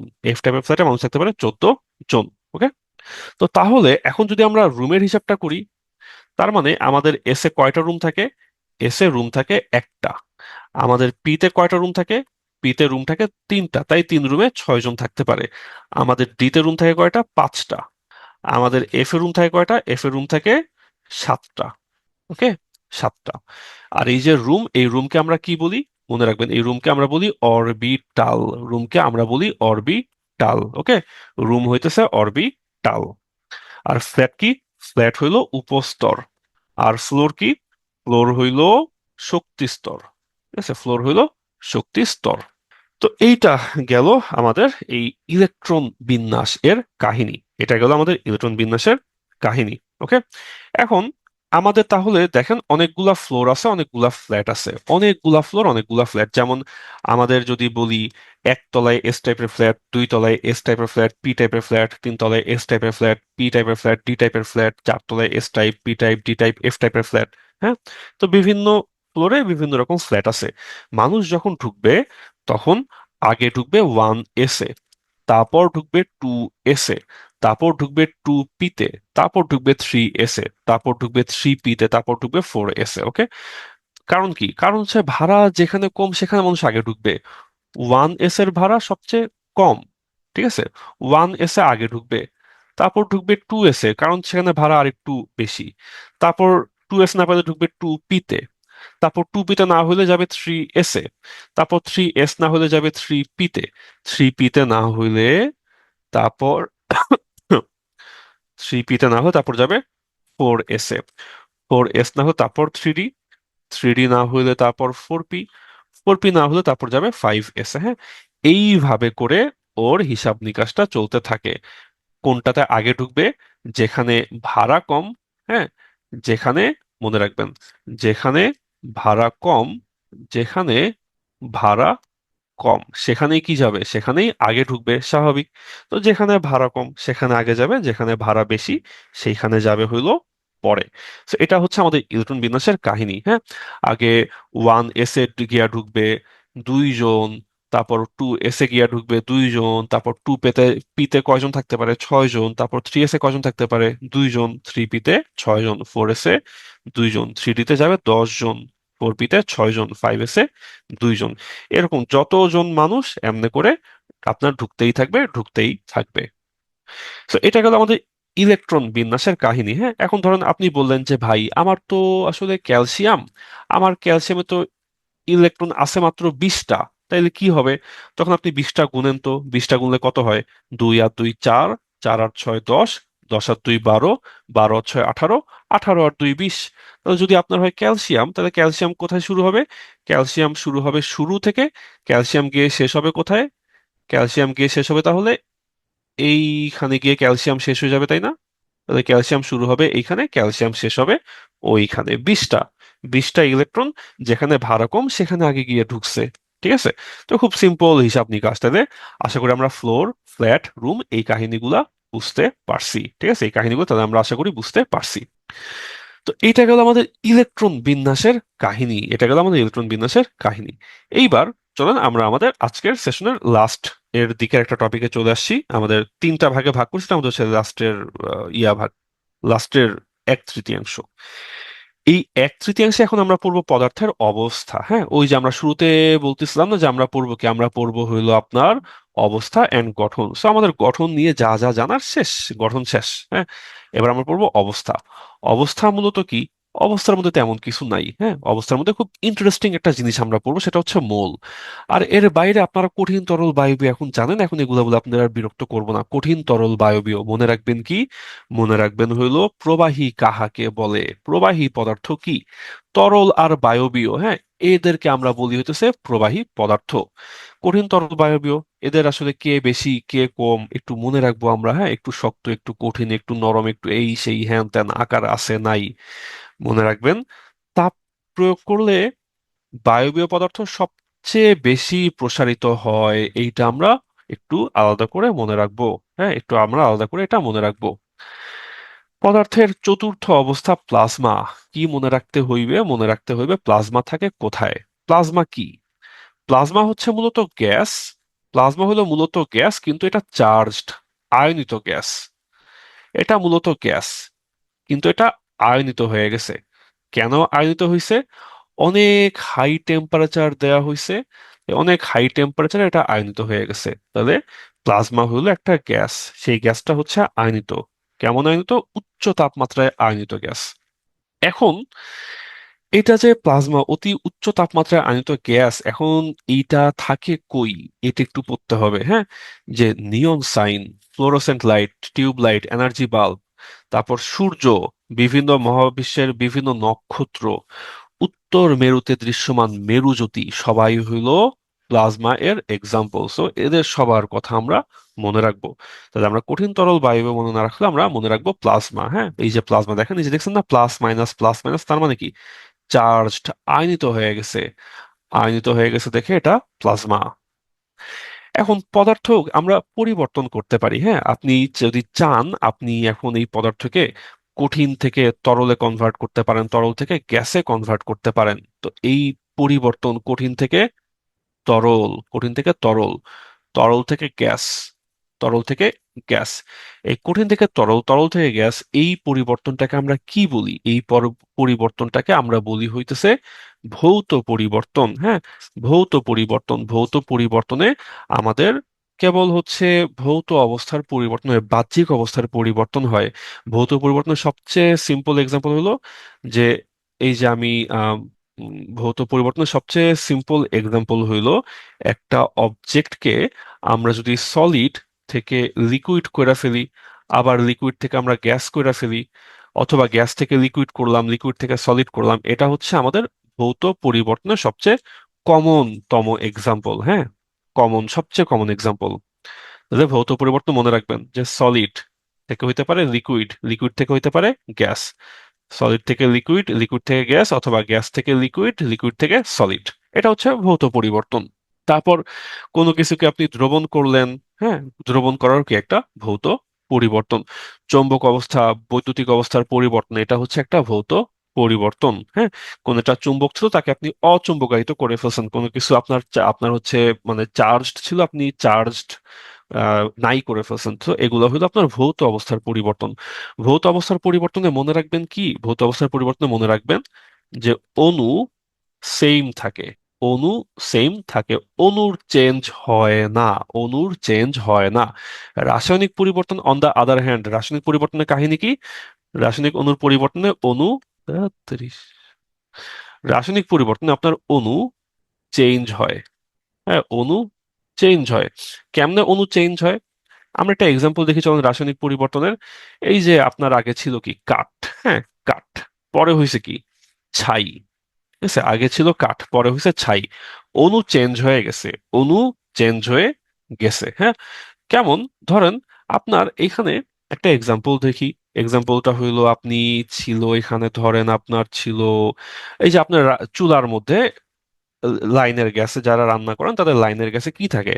লাইনের গ্যাসে থাকে হইলো মিথেন। হ্যাঁ, লাইনের গ্যাসে থাকে হইলো মূলত মিথেন, আমাদের রান্নার গ্যাস, এটা মিথেন। এটা যখন আপনি রান্না করেন, ও বাতাসে এসে বিক্রিয়া করে, তখন সেটা হয়ে যায় কার্বন ডাই অক্সাইড। হ্যাঁ, আপনি রান্না করলেন, আপনি চুলার গ্যাসে রান্না করলেন, তো মিথেন দিয়ে রান্না করতেছেন, মিথেন দিয়ে আগুন জ্বালাতেছেন, আগুন জ্বালানোর পর হইলো কি দহন বিক্রিয়া, রান্নার মধ্যে হয় দহন বিক্রিয়া। সেই দহন বিক্রিয়ার পর আমাদের হয়ে যায় কার্বন ডাই অক্সাইড। আর কি হয়? বিক্রিয়াটা আমরা লিখলাম না, কিন্তু এই যে দেখেন তো, অণু যা ছিল অণু কি তাহাই আছে? তাহা তো নাই। অণু চেঞ্জ হয়ে গেছে। অণু চেঞ্জ হয়ে গেছে মানে কি? অণু চেঞ্জ হয়ে গেছে মানে এখানে রাসায়নিক পরিবর্তন হয়েছে। সো রাসায়নিক পরিবর্তন মানে কি? রাসায়নিক পরিবর্তন মানে যেখানে আমার অণু চেঞ্জ হয় ওটা একটা রাসায়নিক পরিবর্তন। তো আমরা দুই রকম পরিবর্তন দেখলাম। হ্যাঁ, আসলে পরিবর্তন হয়েছে মানে অণু পরিবর্তন হয়েছে, আর রাসায়নিক অণু পরিবর্তন হয় নাই, অণু সেম, তাহলে এটা ভৌত পরিবর্তন। কি হয়েছে? আপনার ঠান্ডা, গরম, দ্রবণ, কঠিন, তরল, গ্যাসীয়, চৌম্বক, বৈদ্যুতিক অবস্থা এগুলো চেঞ্জ হয়েছে, অণুর কোনো চেঞ্জ হয় নাই। গলায় ফেললাম, গলন। ঠিক আছে, গলায় ফেললাম, গলন। মনে রাখবেন কি? মনে রাখবেন চাপ বৃদ্ধিতে, হ্যাঁ, চাপ বৃদ্ধিতে গলনাঙ্ক বৃদ্ধি পায় কার? আর চাপ বৃদ্ধিতে গলনাঙ্ক হ্রাস পায় কাদের? এই এক্সাম্পলটা আমরা এখান থেকে মনে রাখবো। এই এক্সাম্পলটা আমরা এখান থেকে মনে রাখবো। হ্যাঁ, বরফ, বিসমাথ। এখানে আরেকটা এক্সাম্পল আছে, সেটা হচ্ছে ঢালাই লোহা। সেটা হচ্ছে ঢালাই লোহা। ঢালাই লোহারও আপনার হচ্ছে ইয়া হয়, আর চাপ বৃদ্ধিতে গলনাঙ্ক হ্রাস পায়। তারপর তারপর আমরা এই গলন গলনের সাহায্যে আমরা একটা জিনিস টেস্ট করতে পারি। হ্যাঁ, টেস্টটা কি? টেস্টটা হইতেছে যে বিশুদ্ধ নাকি বিশুদ্ধ না। হ্যাঁ, বিশুদ্ধ নাকি অবিশুদ্ধ, এটা আমরা টেস্ট করতে পারি। কেমনে টেস্ট করতে পারি? একটা অবজেক্ট নিয়ে আমি এটা গলাইতেছি। ধরুন আমি এক টুকরা বরফ নিলাম, এটা বরফ, আমি এটা এখন গলাইতেছি। তো আমি দেখলাম যে এইটাকে যখন আমি গলাইতেছি, যখন আমি এটাকে গলাবো, হ্যাঁ, তখন আমি দেখলাম এটা গলা শুরু করছে তখনও 0 ডিগ্রি সেলসিয়াস, এটা গলা শেষ করছে তখনও 0 ডিগ্রি সেলসিয়াস। তার মানে আমি বলবো এটা হইলো বিশুদ্ধ, এটা পিওর। কিন্তু ধরেন আমি একটা বরফ নিয়ে গলানো শুরু করছি, ঠিক আছে, আমি একটা বরফ নিয়ে গলানো শুরু করছি, এটা গলা শুরু করছে -2 ডিগ্রি সেলসিয়াসে, আর এটা গলা গিয়ে শেষ করছে 5 ডিগ্রি সেলসিয়াসে। তার মানে এটার গলনাঙ্ক সেম থাকে নাই, অন্য তাপমাত্রায়, অন্য কোনো তাপমাত্রায় গলতেছে। হ্যাঁ, তাপমাত্রাটা চেঞ্জ হচ্ছে, আমরা বলবো এইটা অবিশুদ্ধ। তাহলে আমরা বলবো এটা হলো অবিশুদ্ধ, এই পদার্থটা বিশুদ্ধ না। এটা হচ্ছে আমরা কিভাবে গলনাঙ্কের সাহায্যে টেস্ট করতে পারি যে একটা পদার্থ এটা কি বিশুদ্ধ নাকি বিশুদ্ধ না। বাষ্পীভবন দুই রকম হইতে পারে। বাষ্পীভবন মানে গ্যাস, তরল থেকে বাষ্প হয়ে যাওয়া। তো সেটা হইতে পারে নিজে নিজে, হইতে পারে জোর করে। হ্যাঁ, মনে রাখবেন স্বতঃ বাষ্পীভবন এটা হচ্ছে নিজে নিজে। ওই যেরকম ইন্টারনেট বন্ধ হয় না, নিজে নিজে অফ হয়ে যায়, বন্ধ করা লাগে না, এটা হচ্ছে নিজে নিজে অফ হয়, হ্যাঁ, নিজে নিজে বাষ্প হয়ে গেল। আর স্ফুটনটা কি? এই স্ফুটনটা হইতেছে জোর করে। ঠিক আছে, স্ফুটনটা হলো জোর করে, যে আমরা জোর করে কোনো কিছুকে বাষ্প করে ফেললাম, সেটা হচ্ছে স্ফুটন। জোর করে বলতে কি, জোর করে মানে এখানে বোঝায় ওকে তাপ দিছি, তাপ প্রয়োগ করে ওকে আমি জোর করে বাষ্প করে ফেলছি। আর স্বতঃ বাষ্পীভবন কেমনে হয়? স্বতঃ বাষ্পীভবন মূলত বাতাস, হ্যাঁ, বাতাসের ফ্লো এর সাহায্যে ও বাষ্প হয়ে উড়ে চলে গেছে, ওইটাকে আমরা বলি স্বতঃ বাষ্পীভবন। যেমন আপনি চিন্তা করেন যে একটা ভেজা কাপড় আপনি রোদে রাখতেছেন বা বাতাসে রাখেন, ওটা শুকায় যায় কেমনে? বাতাসের ফ্লোতে বা জলীয় বাষ্প নিয়ে চলে যেতেছে, শুকায় যেতেছে। তো ওখানে কি পানি বাষ্প হয়ে যাচ্ছে, এটা স্বতঃ বাষ্পীভবন। আপনি মেঝেতে একটু পানি ফালায় রাখেন, দেখেন তো পানিটা শুকায় যায় কিনা, শুকায় যায়। তার মানে কি, এমনি এমনি, তাই তো, এমনি এমনি আমার উড়ে উড়ে উড়ে উড়ে চলে গেল, আমার ফ্লোরের পানি এমনি এমনি উড়ে চলে গেল কেমনে? বাতাসের ফ্লোতে। এটা স্বতঃ বাষ্পীভবন, নিজে নিজেই হয়েছে। আর ধরেন যে না, আমার টাইম নাই, আমার 1 বালতি পানি আমি এক্ষুনি ফুটাই ফেলবো, সব গ্যাস করে ফেলবো, তখন আমি কি করব? হিট দিব। হিট দিলে কি হবে? পানি উতলাবে, পানি উতলায় জোর করে আমি ওরা বাষ্প করে দিচ্ছি। এটাকে আমরা বলি স্ফুটন। হ্যাঁ, এটাকে আমরা বলি স্ফুটন। মনে রাখবেন, চাপ যত বাড়ে স্ফুটনাঙ্ক তত বাড়ে। কই লেখা, কই লেখা, কই লেখা, কই লেখা? লেখা নাই। মনে রাখবেন, চাপ যত বাড়াবো আমার স্ফুটনাঙ্ক তত বাড়বে। চাপ বাড়লে স্ফুটনাঙ্ক বাড়ে, এইটা আমরা মনে রাখবো। ওকে, এখন আমরা একটা টেম্পারেচার পড়বো, এটা হচ্ছে ত্রৈধবিন্দু। ত্রৈধবিন্দুর বৈশিষ্ট্য কি? ত্রৈধবিন্দুর বৈশিষ্ট্য হলো এটা এমন একটা টেম্পারেচার যেখানে একই সাথে কঠিন, তরল এন্ড গ্যাস তিনটা অবস্থায় অবস্থান করতে পারে, তাই আমরা বলি ত্রৈধবিন্দু। মনে রাখবেন কি? মনে রাখবেন হচ্ছে তাপমাত্রা, মনে রাখবেন ডিগ্রি সেলসিয়াসের তাপমাত্রা, মনে রাখবেন কেলভিনের তাপমাত্রা, মনে রাখবেন। আর আপনার যদি এক্সাম টেকারে যদি আপনাকে খুব প্যারা দেওয়ার ইচ্ছা হয়, তখন সে আপনারে বলবে যে ভাই ত্রৈধবিন্দুর তাপমাত্রা না, তুমি আমারে বলো চাপ কত।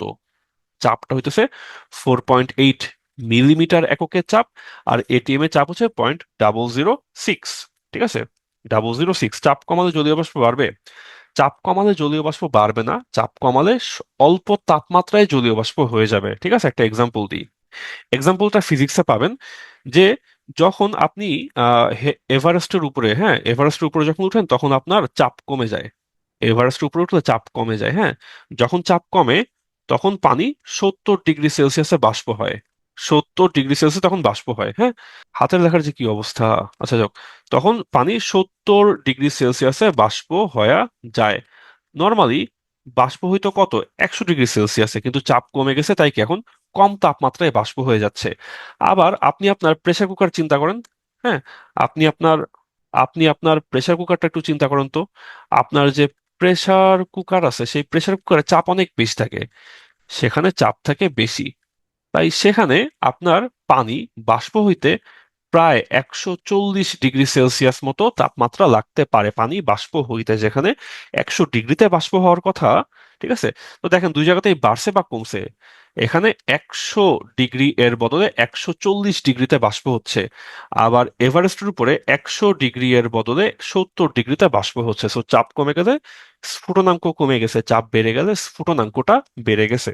ওকে, তো এটা হচ্ছে আমাদের স্ফুটনাঙ্কের কাহিনী। ত্রৈধবিন্দু যেখানে পানি একই সাথে বরফ থাকে, পানি থাকে, বাষ্প থাকে। আপনারা এটার চাপটা একটু কষ্ট করে বেশি মনে রাখবেন, তাপমাত্রাটাও মনে রাখবেন। ঊর্ধ্বপাতন হচ্ছে কিছু আপনার হচ্ছে আছে ঝামেলাওয়ালা পাবলিক। এই ঝামেলাওয়ালা পাবলিকের মধ্যে আছে হচ্ছে আয়োডিন, কর্পূর, নিশাদল, ন্যাফথালিন, ড্রাই আইস। হ্যাঁ, শুষ্ক বরফ ড্রাই আইস। এরা কি হয়, এরা সলিড ছিল, সলিড থেকে একেবারে গ্যাস হয়ে চলে যায়।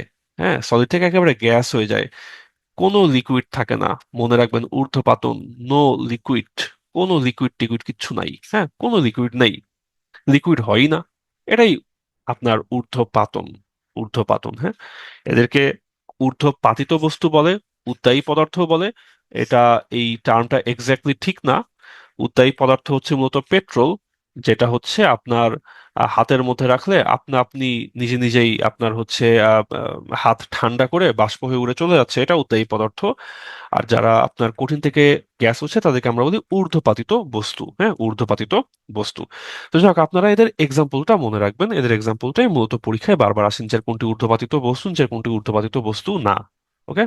তো এ গেল ঊর্ধ্বপাতন। ঘনীভবন কোনটা? পানি যখন তরল হয়ে যায় সেটা হচ্ছে ঘনীভবন। আপনার এখানে লিকুইড, সরি, এখানে আপনার গ্যাস ছিল, সেই গ্যাসটা হয়ে গেল লিকুইড, এটাকে আমরা বলি ঘনীভবন। পুনঃশীলীভবন জিনিসটা কি? পুনঃশীলীভবন জিনিসটা আমি আপনাকে আগে ডায়াগ্রাম করে বলি। এটা হচ্ছে একটা সলিড।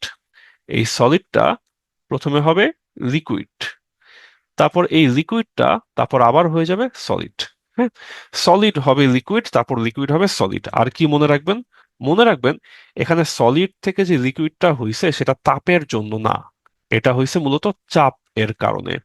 সলিড থেকে লিকুইডটা হইছে মূলত চাপ এর কারণে। কেমন? এখানে ডেটাটা পড়েন, আমি আপনাকে কাহিনীটা আগে বুঝাই।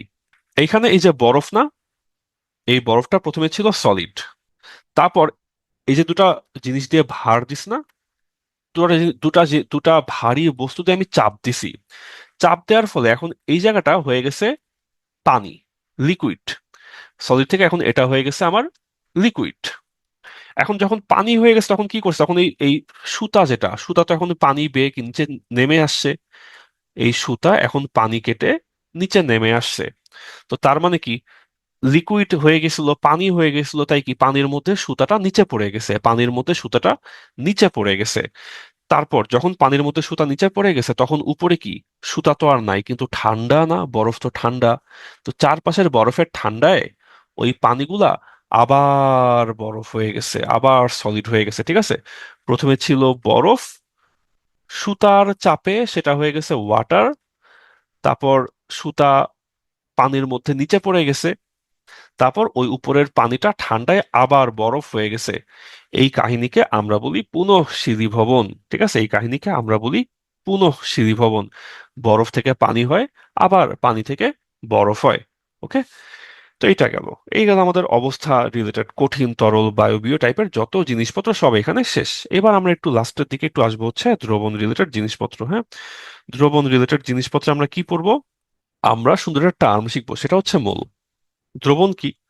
ছোটবেলায় আমরা খেলতাম, আমার একটা ভাগ্নি আছে, ও এখন দেখবেন যে বিভিন্ন জিনিসপত্র নিয়ে খেলে। ও একটা পানি, ও হাঁড়ির মধ্যে পানি নেয়, তার মধ্যে একটু পাউডার গুলায়। ওই দিন কই থেকে জানি সুরমা নিয়ে আসছে, সুরমা গুলাইতেছে। হ্যাঁ, তো দ্রবণ বেসিক্যালি এটাই, যে দ্রাবক, দ্রাবক হইলো আপনার পানি, অথবা দ্রাবক হইলো অ্যালকোহল। হ্যাঁ, দ্রাবক হইলো পানি অথবা দ্রাবক হইলো অ্যালকোহল। আর দ্রবটা কি? দ্রব হইলো লবণ। পানির মধ্যে আমরা বিভিন্ন লবণ দ্রবীভূত করি, অ্যালকোহলে কি দ্রবীভূত করি? আমাদের জীবনের দুঃখ, তাই না? অ্যালকোহলের মধ্যে আপনার হচ্ছে বিভিন্ন জৈব পদার্থ দ্রবীভূত হয়। হ্যাঁ, বিভিন্ন জৈব পদার্থ দ্রবীভূত হয়। তো এটা হচ্ছে কাহিনী। পানির মধ্যে লবণ গুলাইতে পারি, অ্যালকোহলের মধ্যে বিভিন্ন জৈব পদার্থ আমরা গুলাইতে পারি, তখন সেটা হয় একটা দ্রবণ। সেটা হয় একটা দ্রবণ। মনে রাখবেন দ্রবণ মূলত কি? দ্রবণ মূলত হলো লবণ আর পানি। হ্যাঁ, লবণ পানি। আমাদের মূলত লবণ আর পানি হচ্ছে আপনার দ্রবণ। এখন এই যে লবণ আর পানি হচ্ছে দ্রবণ, এখন বেশিরভাগ ক্ষেত্রে পানি হচ্ছে দ্রাবক।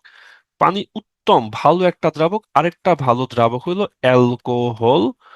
এটা আমরা মনে রাখবো। এই যে দ্রাবক হিসেবে পানির পরে কে ব্যবহৃত হয়? অ্যালকোহল। আর কি আছে? কেরোসিন তেল, অ্যাসিডও দ্রাবক হিসেবে ব্যবহৃত হইতে পারে। হ্যাঁ, এটা হচ্ছে দ্রাবক। আর দ্রব কি?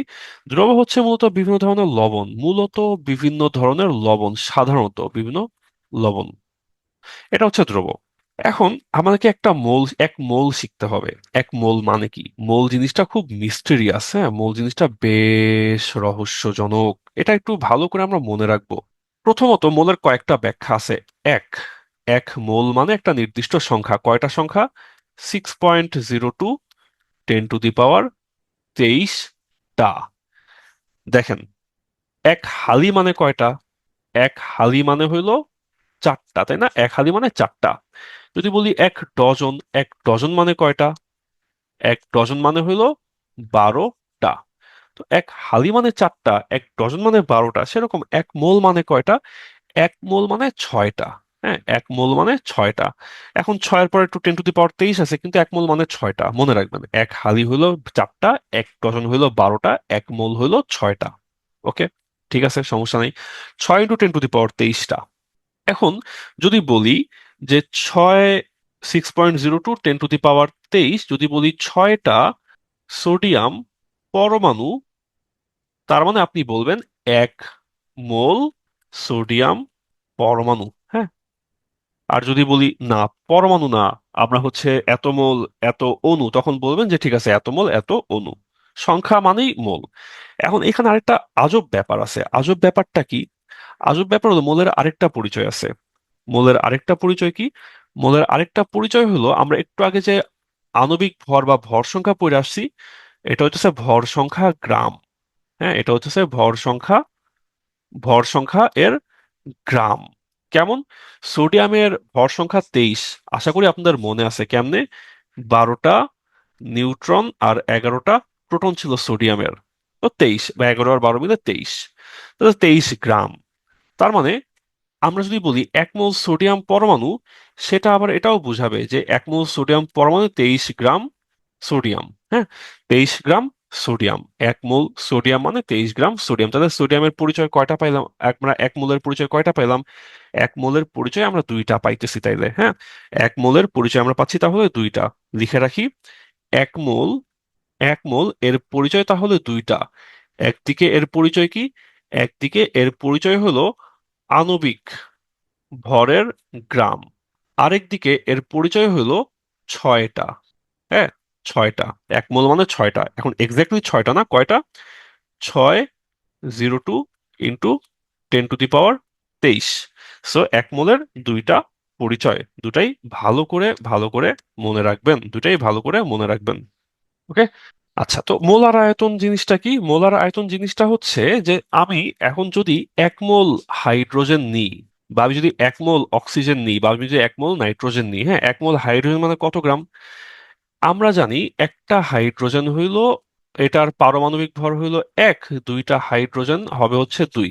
তাহলে এক মোল হাইড্রোজেন হলো 2 গ্রাম। এটা আমরা পর্যায় সারণী পড়ার সময় আরো ভালো করে মুখস্থ করে ফেলবো।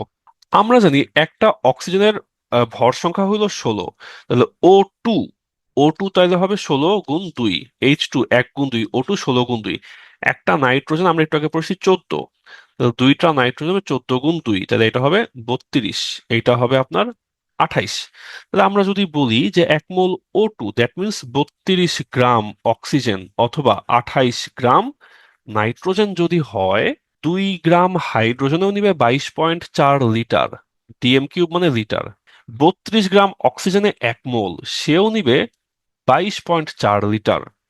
28 গ্রাম নাইট্রোজেনে হয় এক মোল, সেও নিবে 22.4 লিটার। এরা সবাই 22.4 লিটার জায়গা নিবে।